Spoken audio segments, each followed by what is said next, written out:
To, a ta podlaha hřeje ještě o půlnoci, ta podlaha je malý pořád.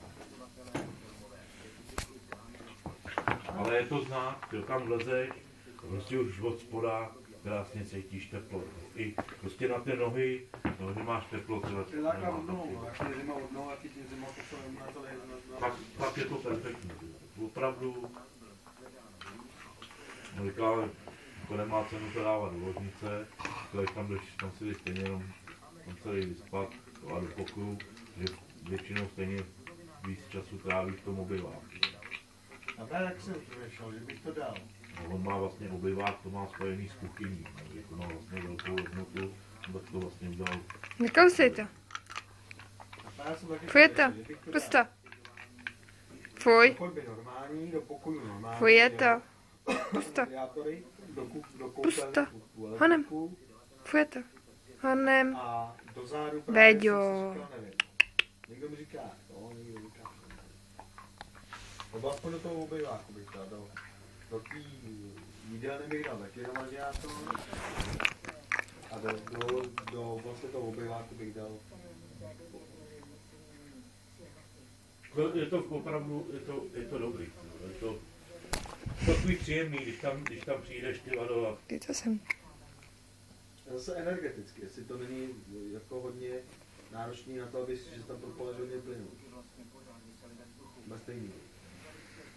On má vlastně pod tím polystyrén, to má s těma špalkama, to má tažený mezi tím. Na to je nějaký speciální polystyrén.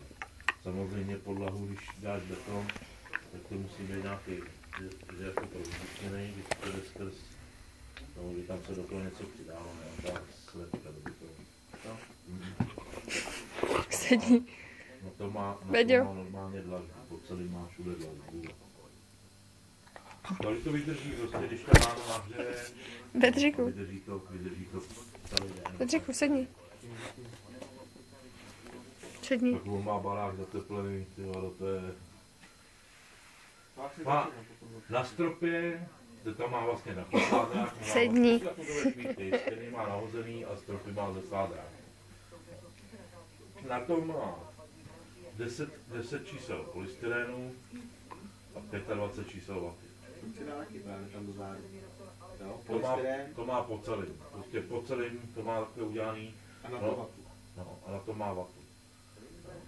A polystyren vlastně má i zvenku, po fasádu. Takže ten barák je, takže prostě ten kotel, že běží a ještě má v obyváku má to. A ten má vlastně s ventilátorem, ještě mu to hodí teplo. Za celý den, když je doma, za celý den dal 4 díle spálky. To připadá taky právě do zádu. Když tam byl ten krv, tak si říkám, že bych tam dal i do té podlahy právě do toho obyváku, aspoň do toho obyváku. To je Beďo? Jako do koupelny bych to dal určitě. To jo, to dáme.